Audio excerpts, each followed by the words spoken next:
ఈరోజు మరి మరి ఈ యొక్క ఆదివారము ఏం ఆదివారం అట?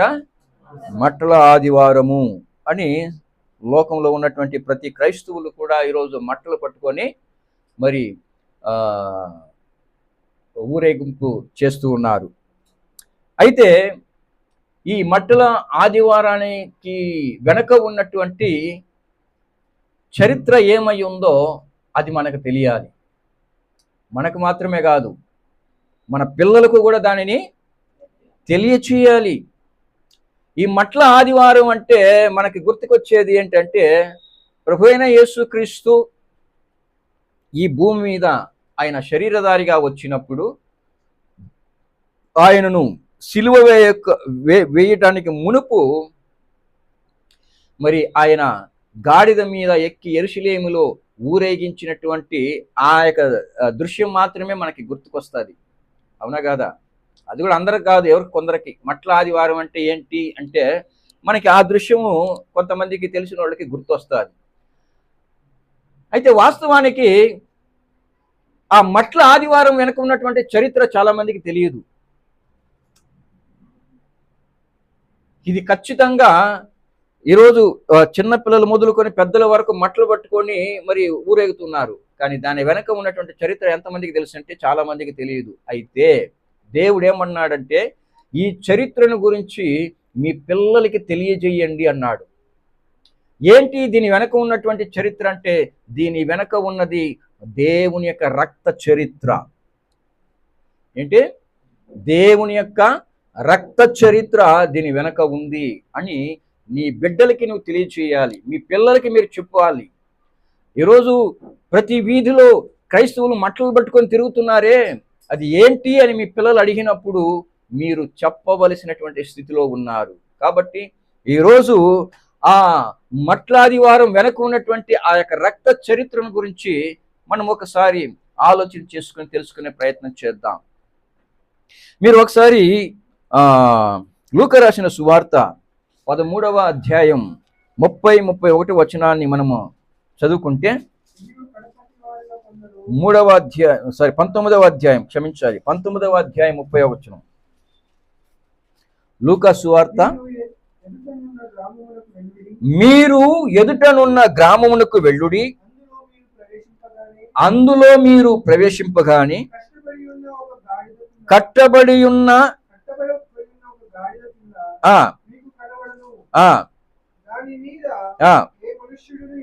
ఎన్నడును కూర్చుండలేదు,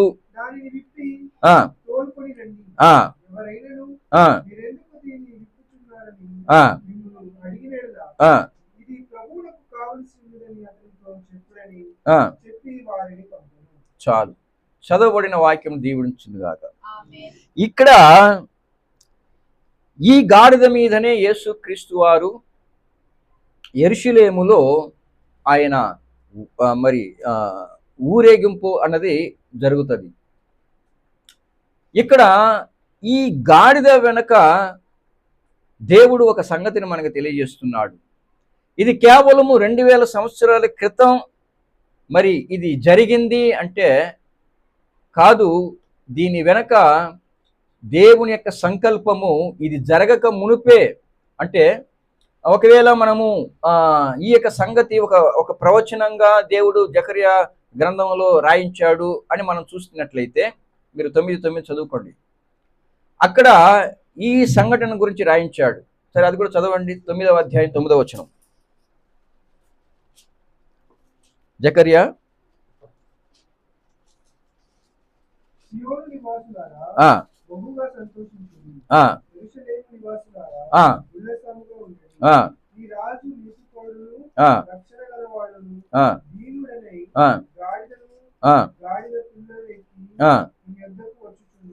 చాలు. ఇది సుమారు క్రీస్తు పూర్వం 600 సంవత్సరాల క్రితం మరి రాయబడినటువంటి ఒక ప్రవచనం. ఈ ప్రవచనమే 600 సంవత్సరాల తర్వాత ప్రభువైన యేసుక్రీస్తు వారు ఈ గాడిద మీద ఆయన నడుచుట వలన, ఈ గాడిద మీద కూర్చొని ఆయన వచ్చినటువంటి ఆ యొక్క సందర్భం మరి ఆ ప్రవచనం యొక్క నెరవేర్పు అని మనం చూస్తూ ఉన్నాం. అయితే దీని వెనుక దేవుని యొక్క సంకల్పము ఈ భూమి పుట్టక మునిపే ఉన్నది అన్నటువంటి సంగతి మనకు అర్థం కావాలి. ఒకటి, ఆ గాడిద ఏం చేయబడి ఉంది? కట్టబడి ఉంది. ఆ గాడిద అప్పటి వరకు ఎవరు కూడా దాని మీద ఉండలేదు. మరి మూడవదిగా ఏమంటాడు? ఈ గాడిద ఎవరికి అని అడిగితే మీరు ఏమంటాడు? అడిగితే ఇది ఎవరికి కావాలి? ఇది ప్రభువు కావాలి అని మీరు చెప్పాలి అంటాడు. ఒకటి, అది కట్టబడిన గాడిద. రెండవది, అప్పటి వరకు ఎవరు కూడా ఆ గాడిద మీద కూర్చున్నవారు లేరు. మూడవదిగా, అది ఎవరికి కావాలి? ప్రభువుకు కావాలి అన్నప్పుడు ఆ గాడిద, కట్టబడినటువంటి ఆ గాడిదని విడిపించాలి అంటే సామాన్యంగా వెళ్ళి అడగతనే ఇవ్వటం అన్నది జరగదు. ఎవరిదో అది గాడిద, ఎక్కడో కట్టబడి ఉంది. అప్పుడు కట్టబడినటువంటి గాడిద ఎవరికో సొంతమైంది కదా. ఒక గాడిద కట్టబడిందంటే ఎవరికి అది సొంతమై ఉండాలి. మరి కట్టబడి ఉన్నటువంటి ఆ గాడిద ఊరికే విప్పుకొని రండి అంటే ఆ గాడిదకు సొంతవాడు వదిలిపెడతాడా? వదిలిపెట్టడు. ఎందుకంటే అప్పట్లో మరి విలువైన ఒక స్థితిని తెలియజేసేది, లేదంటే ఒక ధనవంతులు అన్నటువంటి, ఇప్పుడు కార్లు అందరింట్లో ఉంటాయా? కార్లు అందరింట్లో ఉంటాయా? లేదు. ఎవరు ధనవంతులు అయి ఉంటారో వారి ఇండ్లలోనే ఏముంటాయి? కార్లు ఉంటాయి. మరి అప్పట్లో కారు వసతి లేదు. ఎవరైనా దేని మీద వెళ్ళేవారు? ఒకటి ఒంటి మీద వెళ్ళేవారు, రెండవది గాడిద మీద వెళ్ళేవారు. ఏ ఇంట్లో గాడిద ఉందో వాళ్ళు అప్పట్లో ధనవంతులు. అర్థమవుతుందా? మరి ఆ స్థితిలో ఉన్న వాళ్ళు ఇప్పుడు మీరు వెళ్ళి మా యేసయ్యకి కారు కావాలి ఇచ్చేయండి అంటే అందరూ ఇచ్చేస్తారా? మరి వాళ్ళు ఎలా ఇవ్వగలరు అంటే దానికి ఏదైనా క్రయము ఇవ్వాలి, అవునా కదా? కానీ ఇక్కడ మీరు బాగా గమనించినట్లయితే ఈ గాడిదని మీరు తీసుకురండి, అది ఎవరైనా ఇది ఎందుకు తీసుకుని వెళ్తున్నారంటే ఇది ప్రభువుకి కావాలి అని చెప్పండి.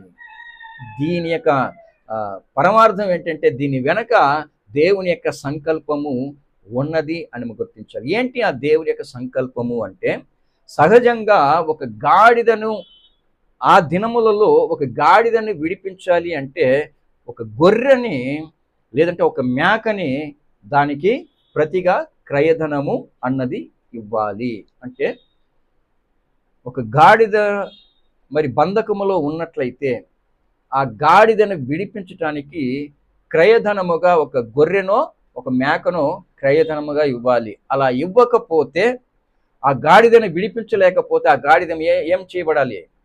దానిని మరి మెడ విరగొట్టి దానిని చంపబడాలి. అది ఆనాడు ఉన్నటువంటి, అంటే పాత నిబంధన కాలంలో ఉన్నటువంటి ఒక పరిస్థితి. చదవండి ఒకసారి నిర్గమకాండము 13వ అధ్యాయము 13వ వచనము.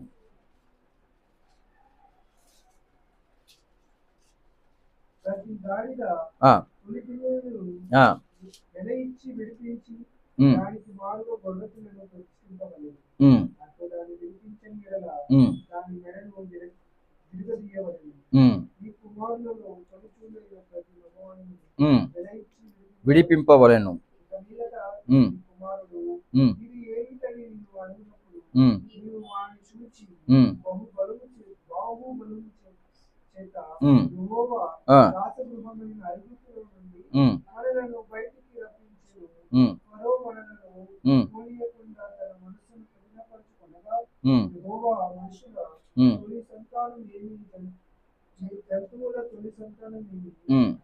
ఐగుప్తు దేశంలో తొలి సంతానమంతయు సంహరించెను.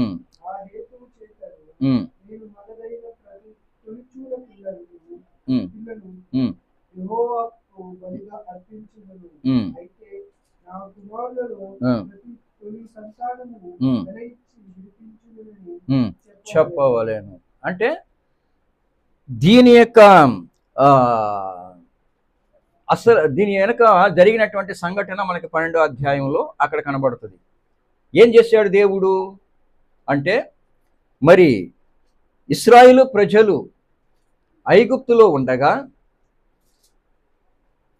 ఆ ఐగుప్తులో మరి వారు బానిసత్వంలో ఉన్నప్పుడు దేవుని యొక్క ఉద్దేశము వారిని ఐగుప్తులో నుండి విడిపించి మరి తీసుకురావాలి అన్నది. అప్పుడు అనేక పరిస్థితుల్లో మరి దేవుడు అనేక రకాలైనటువంటి మరి తెగుళ్ళని పంపించి తన ప్రజలని విడిపించడానికి దేవుడు మరి తన మహిమని అక్కడ చూపించటం మనం చూస్తాం. కానీ ఎన్నిసార్లు దేవుడు వారి మీదకి తెగుళ్ళు పంపించినా ఫరో ఏం చేయడు, దేవుని బిడ్డల్ని పంపించడు.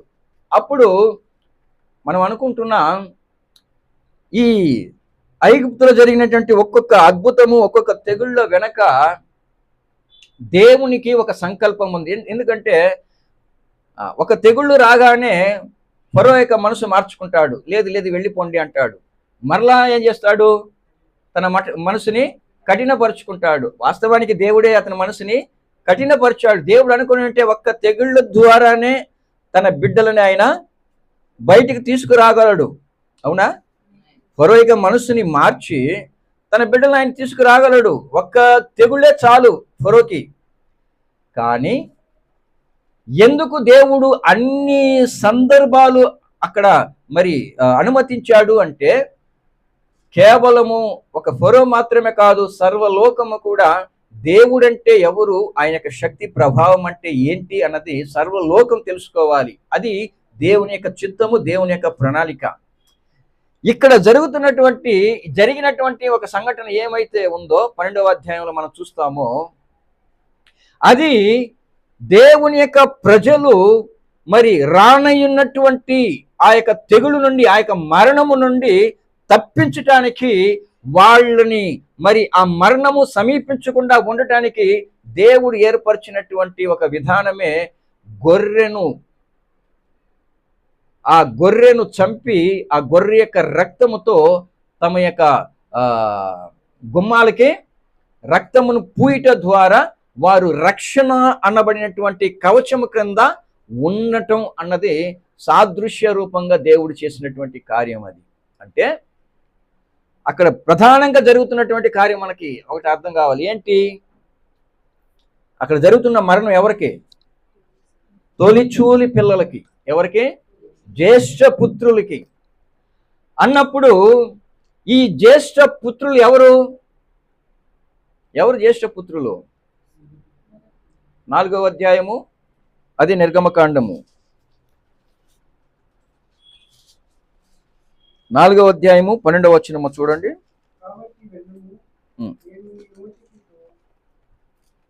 నిర్గమకాండము 4వ అధ్యాయము, ఇశ్రాయేలు నా జ్యేష్ఠ పుత్రుడు అని అంటాడు చూడండి అక్కడ.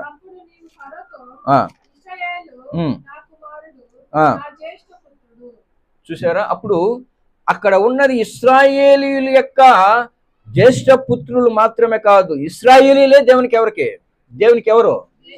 జ్యేష్ఠ పుత్రులు. ఇశ్రాయేలీలే దేవునికి జ్యేష్ఠ పుత్రులు అన్నప్పుడు వారి కొరకు ఒక గొర్రెను బలి ఇవ్వవలసి ఉన్నది.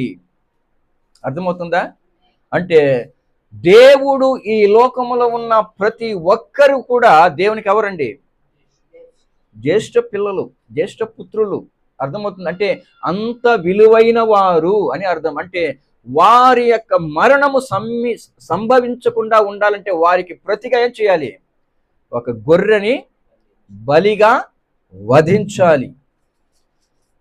ఈ గొర్రెని బలించేటువంటి ఈ సందర్భం ఏదైతే ఉందో అది ప్రభు అయిన యేసుక్రీస్తు 2000 సంవత్సరాల తర్వాత ఆయన ఈ భూమి మీదకి వచ్చి జ్యేష్ఠ పుత్రులమైనటువంటి మనలను ఆయన విడిపించటానికి, మనలను విమోచించటానికి ఆ గొర్రె అన్నది సాదృశ్యముగా ఏం చేయబడింది? గొర్రె పిల్ల బలిగా ఇవ్వబడింది అని తెలియచేయటానికే దేవుడు మరి ఈ సందర్భాన్ని మనకి రాయించాడు. ఒకసారి మీరు మరలా ఆ మాట నిర్గమకాండము 13వ అధ్యాయం 13వ వచనం చదవండి. గాడిద తొలి పిల్లను ఉమ్, వెలయించి విడిపించి ఉమ్. దానికి మారుగా గొర్రె పిల్లను ప్రతిష్ఠింపవలెను. ఆ, దానికి మారుగా గొర్రె పిల్లని ప్రతిష్ఠించాలి అన్నది దేవుని యొక్క చిత్తం. అప్పుడు ఒక గాడిదని విడిపించాలి అంటే అక్కడ కట్టబడి ఉన్న గాడిదగా ఉన్నది ఎవరు? ఎవరు? మనమేనండి. ఒకప్పుడు మనము పాపముల ద్వారా కట్టబడి ఉన్నాం. ఈ లోకములో అనేక రకాలైనటువంటి పాపముల ద్వారా మనం కట్టబడి ఉన్నాం. అప్పటి వరకు మన పాపములను విడిపించటానికి ఏ దేవత, ఏ దేవుడు మనకి సహాయము చేయలేదు. అప్పటి వరకు ఎవ్వరు కూడా మనలను ఏం చేయలేదు, పట్టించుకోలేదు. ఎవరు మనల గురించి మరి ఆసక్తి కలిగి ఉండలేదు. ఎవరును ఎప్పుడును ఎక్కి ఉండలేదు, అంటే మనల్ని పట్టించుకునే వాళ్ళే లేరు. అలాంటి స్థితిలో ఉన్నటువంటి మనలను దేవుడు విడిపించటానికి, విమోచించటానికి మీరు నాకు కావాలి అని మనల్ని కోరుకున్నాడు.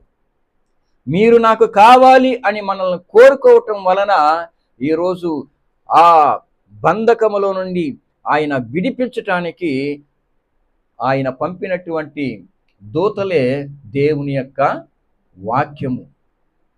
దేవుని యొక్క మనం ఎవరి ద్వారా అయితే వాక్యం విన్నామో వారు దేవుడు పంపించబడినటువంటి దేవుని దూతలు. మనకై మనమే వాక్యాన్ని తెలుసుకున్నామా? ఎవరో చెబితే తెలుసు, ఎవరో చెప్పిట ద్వారా మనం విశ్వసించడం ద్వారా క్రీస్తుని మనము అంగీకరించాం. ఇప్పుడు మనము ఎవరికి సొంతం అంటే అక్కడ కట్టబడి ఉన్న వారికి కాదు, కానీ ఎవరైతే దాని కొరకు క్రయధనము చెల్లించారో వారికే మనము సొంతము. చదవండి రోమిలికి రాసిన పత్రిక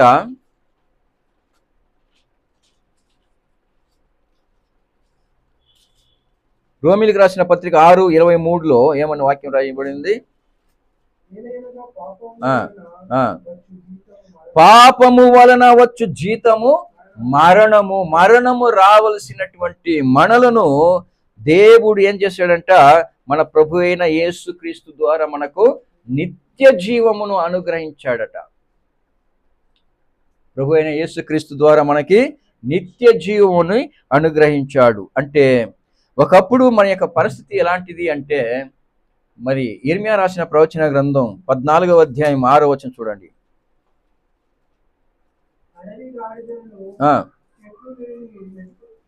మెట్టల మీద నిలవబడి నక్కల వలె గాలి పీల్చుచున్నవి, మేత ఏమీ లేనందున వాటి కన్నులు క్షీణించుచున్నవి అన్నాడు.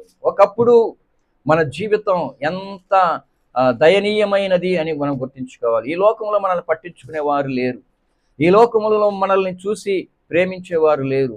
మనల్ని ఆదుకునేవారు లేరు. మన పరిస్థితిని మనము పరిశీలన చేసుకుంటూ ఒకసారి ఆలోచించుకుంటే, నా మట్టుకైతే పూర్వపు దినాలను నేను ఆలోచించినప్పుడు నిజంగా ఆ దినాలు మరి ఎవ్వరికి రాకూడదు అని నేను ఎప్పుడు కూడా ఆలోచిస్తూ ఉంటాను. మా చిన్ననాటి దినాలు అంత భయంకరమైనటువంటి దినాలు.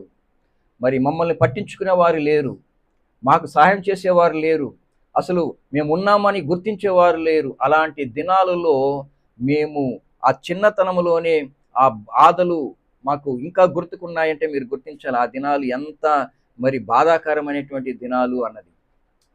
అంటే మాకు ఆ వయసులో కష్టాలు అంటే ఏంటి, శ్రమలు అంటే ఏంటి, బాధలు అంటే ఏంటి అన్న ఒక పరిస్థితి ఈరోజు కూడా మాకు గుర్తుకొస్తాయి. అంటే ఆ దినాలు అంత బాధాకరమైనటువంటి దినాలు, మమ్మల్ని పట్టించుకునే వాళ్ళు లేరు. అలాంటి స్థితిలో ఉన్నటువంటి మమ్ములను ఈరోజు దేవుడు ఈ స్థితిలో రావటానికి గల కారణం ఆయన మా మీద చూపినటువంటి ప్రేమను బట్టి. అందుకే అంటాడు ప్రవక్త ఏమంటున్నాడు చూడండి, అడవి గాడిదలను చెట్లు లేని మెట్టల మీద నిలవబడి నక్కల వలె గాలి పీల్చుచున్నవి. వాస్తవానికి కొన్ని సంవత్సరాలు మేము ఆహారం లేకుండా గాలి పీల్చుకొని బ్రతికాం. ఆహారం లేనటువంటి పరిస్థితులు అవి, గాలి పీల్చుకొనే బ్రతికాం. కానీ అప్పుడు మాకు తెలియదు దేవుడు మమ్మల్ని బట్టి ఆయనకు ఒక ఉద్దేశం ఉంది, మా కొరకు ఆయన ఒక ఉద్దేశం కలిగి ఉన్నాడన్న సంగతి అప్పుడు తెలియదు. అయితే ఈరోజు ఆ దినాలను నేను ఆలోచించుకున్నప్పుడు నా దేవునికి నేను కృతజ్ఞతలు చెప్పకుండా ఉండలేకపోతున్నాను. ఎందుకంటే ఆ స్థితిలో నుండి ఆయన మమ్మల్ని రక్షించి ఈ స్థితిలో నిలవబెట్టినందుకు దేవునికి నేను ఎల్లప్పుడూ కూడా రుణపడి ఉన్నాను. ఎందుకంటే ఆ దినాలు ఆ యోబు అంటాడు చూడండి, 39వ అధ్యాయం 5వ వచనము.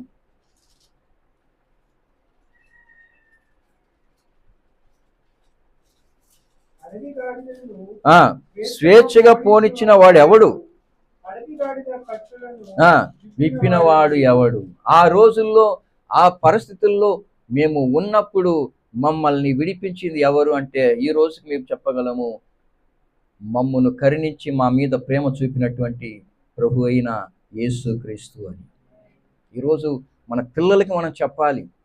దేవుడు అంటాడు ఈ పరిస్థితి మీ పిల్లలకి మీరు చెప్పాలి అంటాడు. అదే మీరు 12వ అధ్యాయం 26వ వచనంలో నిర్గమకాండంలో ఈ మాటల గురించి దేవుడు రాయిస్తాడు. చూడండి ఆ మాట కూడా, 12వ అధ్యాయం 26వ వచనం. మరియు నీ కుమారులు నీవు ఆచరించు ఈ ఆచారమేమిటి? నీవు నడుమునప్పుడు మీరు ఇది యెహోవాకు పస్కా బలిగా ఆయన ఐగుప్తీయులను హతము చేయించు మన ఇళ్ళను కాచినప్పుడు ఆయన ఐగుప్తులో ఇశ్రాయేలీయుల ఇళ్ళను విడిచిపెట్టెను అనవలెనని చెప్పాను. అంటే ఈరోజు మరి మట్ల ఆదివారాన్ని గురించి మనకు తెలిసింది ఏంటి అంటే, కేవలము యేసుక్రీస్తు వారు మరణము ముందు ఆయన మరి యెరూషలేములో ఊరేగించారు అన్నది మాత్రమే. కానీ దాని వెనక అసలైనటువంటి చరిత్ర ఏంటంటే, మనలను ఎక్కడో మరి దిక్కులేని స్థితిలో ఉన్నటువంటి మనలను ఆయన తన బిడ్డలుగా మరి భావించి, తన జ్యేష్ఠ పుత్రులుగా భావించి మన కొరకు మరి కల్మషము లేనటువంటి, ఎటువంటి పాపము లేనటువంటి గొర్రె పిల్లని ఆయన వధించి దాని యొక్క రక్తముతో మనల్ని విమోచించి ఈరోజు ఆయన బిడ్డలుగా చేసుకున్నాడు.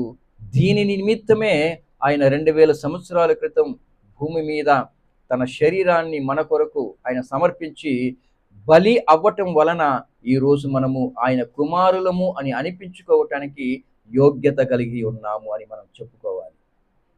మన పిల్లలకి మనము చెప్పుకోవాలి అని దేవుని వాక్యం తెలియజేస్తుంది. ఇక్కడ ఒకసారి మీరు పేతురు గారు రాసినటువంటి మొదటి పత్రిక 3వ అధ్యాయము 18వ వచనం చూడండి.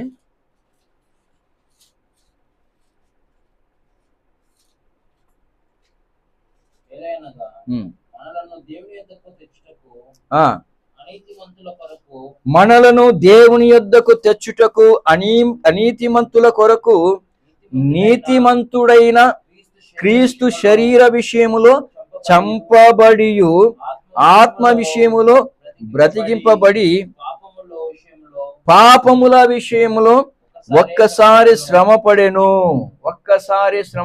ఎందుకొరకు? మనలను ఎక్కడికి తీసుకురావటానికి? దేవుని యొద్దకు తీసుకురావటానికి. అనీతిమంతులైనటువంటి మన కొరకు నీతిమంతుడైన క్రీస్తు శరీర విషయంలో చంపబడ్డాడు అని మన పిల్లలకు మనము చెప్పుకోవాలి ప్రియులారా. దీని వెనక క్రీస్తు యొక్క రక్త చరిత్ర ఉంది అని మనం తెలియజేయాలి. ఇది 2000 సంవత్సరాల క్రితం జరిగింది కాదు. ఇది ఈ లోకములో మనుష్యుడు పుట్టక మునిపే, అంటే మనమందరం పుట్టక మునిపే దేవుని యొక్క సంకల్పమై ఉన్నది అన్న సంగతి మన పిల్లలకు మనం తెలియజేయాలి. మట్ల ఆదివారం అంటే కేవలము మట్లు పట్టుకొని ఆరాధించటం కాదు. దీని వెనక దేవుని యొక్క సంకల్పం ఏంటి, దేవుని యొక్క చరిత్ర ఏంటి అని మన పిల్లలకి మనము చెప్పవలసిన వారమై ఉన్నాం. కాబట్టి ప్రియులారా, ఈ మట్ల ఆదివారము ఈరోజు మరి ఆచరిస్తున్నటువంటి వారికి ఎంతమందికి ఈ మట్ల ఆదివారాన్ని గురించి అసలైనటువంటి నిజం, అసలైనటువంటి ఆ యొక్క చరిత్ర మనము తెలిసి వాళ్ళు ఆరాధిస్తున్నారా అంటే లేదు ప్రియులారా.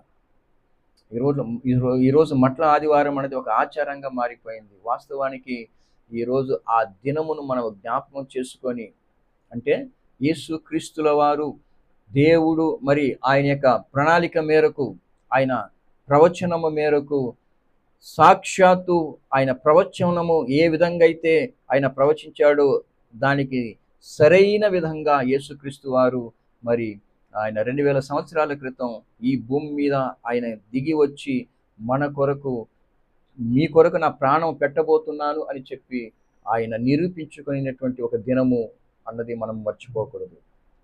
ఇక్కడ అంటాడు ఆ తీతు పత్రిక 2వ అధ్యాయము 14వ వచనంలో అంటాడు, ఆయన సమస్తమైన దుర్నీతి నుండి మనల్ని విమోచించి సత్క్రియలందు ఆసక్తి గల ప్రజలను తన కోసరము పవిత్రపరుచుకొని తన సొత్తుగా చేసుకొనుటకు తన్ను తానే మన కొరకు అర్పించుకొనెను. మీరు ఎవరి కొరకండి? మీరెవరి కొరకు? ప్రభువు కొరకు. ఈ లోకంలో మనం చెప్పాలి, నేను నా ప్రభువు కొరకు. ఎందుకంటే ఒకప్పుడు నేను కట్టబడినటువంటి స్థితిలో నా కొరకు క్రయధనముగా తన ప్రాణమును పెట్టి ఆయన ఆ బంధకముల నుండి విడిపించి ఆయన నా మీద ఉండాలి. నా మీద అంటే సాక్షాత్తు మన మీద కూర్చోవటం కాదు, మనకు శిరస్సుగా ఉండి, మనకు ఆయన యజమానుడుగా ఉండి మనలను నడిపించటానికి ఆయన ఇష్టపడుతున్నాడు. ఒకప్పుడు మనము ఎవ్వరు కూడా మరి ప్రేమించని, ఎవ్వరు కూడా పట్టించుకున్నటువంటి ఒక స్థితిలో బంధకములో ఉన్నాం. మన గురించి ఎవరు పట్టించుకునేవారు లేరు. అలాంటి స్థితిలో ఉన్నటువంటి మనలను తన ప్రాణమును పెట్టి ఆయన మనల్ని విడిపించుకొని ఆయన కొరకు మనల్ని ఏం చేసుకున్నాడట? సొత్తుగా చేసుకున్నాడు. మరి విడిపించినటువంటి ఆయన సొత్తు అయినటువంటి మనము ప్రతిరోజు కూడా గుర్తించాలి, నేను విడిపింపబడింది. అదిగో ఒకప్పుడు నేను ఎవ్వరు పట్టించుకొనక నా ఇష్ట ప్రకారం తిరుగుతూ గాలిని పీల్చుకొని నా ఇష్ట ప్రకారం బ్రతికినట్టుగా కాదు, కానీ ఈరోజు నా యజమానుడికి నేను సేవ చేయాలి, నా యజమానుడు నా మీద సవారీ చేయాలి, నా యజమానుడిని మోయవలసినటువంటి స్థితిలో నేను ఉండాలి అన్నటువంటి ఆలోచన మనకు ఉండాలి ప్రియులారా. అందుకే ఆయన అంటాడు, చూడండి 1వ అధ్యాయము 19వ వచనం మరలా పేతురు 18 కూడా చదవండి. 18, 19. 1 పేతురు 1వ అధ్యాయము 18, 19.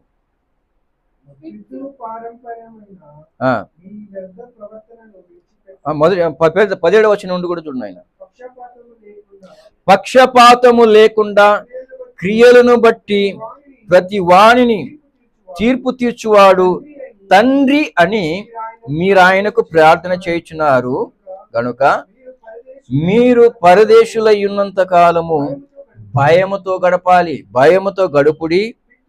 పితృ పారంపర్యమైన మీ వ్యర్థ ప్రవర్తనను కేవలము మీరు మట్లబట్టుకొని తిరగటం కాదు, మీ పితృ పారంపర్యమైన మీ ప్రవర్తనను విడిచిపెట్టునట్లుగా వెండి బంగారముల వంటి క్షయ వస్తువుల చేత మీరు విమోచింపబడలేదు. మీకు ఇవ్వబడినటువంటి క్రయధనము ఈ లోకములో నశించిపోయే వెండి బంగారముతో కాదు, గాని అమూల్యమైన రక్తము చేత, అనగా నిర్దోషమును నిష్కళంకమునగు గొర్రె పిల్ల వంటి క్రీస్తు రక్తము చేత ఏం చేయబడి ఉన్నారు? విమోచింపబడి ఉన్నారని మీరు తెలుసుకోవాలి. అమూల్యమైన రక్తము చేత, అనగా నిర్దోషమును నిష్కళంకమునగు గొర్రె పిల్ల వంటి క్రీస్తు రక్తము చేత మీరు విమోచింపబడి ఉన్నారు. ఒక గాడిద విడిపించబడటానికి ఏ విధంగా అయితే ఒక గొర్రె పిల్ల యొక్క రక్తము క్రయధనముగా ఇవ్వబడిందో, ఒకప్పుడు కట్టబడి ఉన్నటువంటి మనలను క్రీస్తు యేసు మనల్ని విడిపించడానికి తన నిర్దోషమును నిష్కళంకమును అమూల్యమైనటువంటి తన రక్తమును క్రయధనముగా మన కొరకు ఆయన ఇచ్చాడు అని మనము తెలుసుకోవాలి. ఇది మన పిల్లలకు చెప్పాలి. మట్ల ఆదివారం అంటే కేవలం మట్ల బట్టి తిరిగేది కాదు, దీని వెనక క్రీస్తు యొక్క రక్త చరిత్ర ఉంది అని మనం చెప్పాలి. దీని కొరకు దేవుడు అనాది కాలమైన యొక్క సంకల్పాన్ని తరతరాలుగా ఆయన తన ప్రజలకి హెచ్చరిస్తూ వచ్చి 2000 సంవత్సరాల క్రితం ఆయనే మరి ఈ లోకానికి వచ్చి మన కొరకు మనము ఉన్నటువంటి ఆ యొక్క బంధకములో నుండి విడిపించడానికి తన అమూల్యమైన రక్తమును కార్చాడు, క్రయధనంగా ఇచ్చాడు అని మనం చెప్పాలి. కాబట్టి ప్రియులారా, ఈరోజు దేవుని బిడ్డలముగా ఈ భాగ్యమును మనం పొందుకున్నందుకు నిజంగా ఎంతో ధన్యులమని చెప్పాలి. ఇది ఇంకా అనేకులు గుర్తించలేనటువంటి స్థితిలో ఉన్నారు, గ్రహించలేనటువంటి స్థితిలో ఉన్నారు. యేసుక్రీస్తు యొక్క ఆ మహా గొప్ప యాగము, ఆ రక్తముతో కూడినటువంటి చరిత్రని నిర్లక్ష్యం చేస్తున్నటువంటి పరిస్థితి సమాజంలో కనబడుతుంది. నిర్లక్ష్యం చేయటం మాత్రమే కాదు, ఆయన చేసినటువంటి ఆ యొక్క యాగము ఎంతగా తృణీకరించి మాట్లాడుతున్నారో నిజంగా అది అనుకుంటే చాలా బాధాకరం. యేసుక్రీస్తు చేసినటువంటి ఆ యొక్క త్యాగం ఈరోజు ప్రజలకి ఎండిన శవం అంటారు. యేసు ప్రభుని ఇలా ఎగతాళి చేస్తున్నారు. ఆ ఎండిన శవం వచ్చి వీళ్ళని కాపాడుతుందంట, ఆ ఎండిన శవం వచ్చి వీళ్ళని రక్షిస్తుందంట. ఆయన సిలువలో ఉన్నప్పుడే ఒకడు అన్నాడు, ఏమని? నీవు దేవుని కుమారుడు అయితే నిన్ను నీవు రక్షించుకొని మమ్మును కూడా రక్షించు అన్నాడు. సిలువలో ఉండగానే ఈరోజు ఈ సమాజం ఆయనని రకరకాలుగా ఎగతాళి చేసి మాట్లాడుతుంది. కానీ దాని వెనక ఉన్నటువంటి ఆవేదనతో కూడినటువంటి రక్త చరిత్ర ఇంకా ఈ లోకానికి మరుగు చేయబడి ఉంది. ఈరోజు అది చెప్పవలసినటువంటి స్థితిలో నీవును నేనును ఉన్నామని గుర్తుంచుకోవాలి. ప్రతి ఒక్కరి జీవితం ఒకప్పుడు మరి ఈ లోకములో ఎంచదగినదిగా కాకుండా, ఎందుకు పనికిరానిదిగా కాకుండా కట్టబడినటువంటి స్థితిలో ఉన్నప్పుడు దేవుని యొక్క కృప వలన, ఆయన చేసినటువంటి త్యాగం వలన మనం ఈరోజు విడిపింపబడి ఉన్నాం. ఇప్పుడు మనం ఎవరి వారము అంటే క్రీస్తు వారము అని గుర్తించాలి. క్రీస్తు వారం అని గుర్తించి ఈ లోకంలో క్రీస్తుని మనం వెళ్ళే ప్రతి స్థలంలో కూడా ఏం చేయాలి? క్రీస్తుని మోసుకొని వెళ్ళాలి. విడిపింపగాడిద స్వేచ్ఛగా వెళ్ళిపోలేదు. ఏం చేసింది? అది క్రీస్తుని మోసింది. వీధులకి వెళ్ళి క్రీస్తుని మోసుకుంటూ వెళ్ళి, మరి ఇదిగో నా రాజు, ఇదిగో నా రాజు, ఓ గుమ్మములారా మీ తలలు ఎత్తి ఉత్సాహించండి, ఇదిగో రాజు గుమ్మంలో ప్రవేశిస్తున్నాడు అని ఒక గాడిద సాక్ష్యంగా బ్రతికింది. ఆ గాడిద ఎవరో కాదు, విడిపింపబడిన నీవును నేనే. మరి ఆ క్రీస్తును మోసుకొని పోయే ఆ గాడిదలో మనం ఉన్నామో లేదో ఒకసారి మనము ఆలోచించుకోవాలి.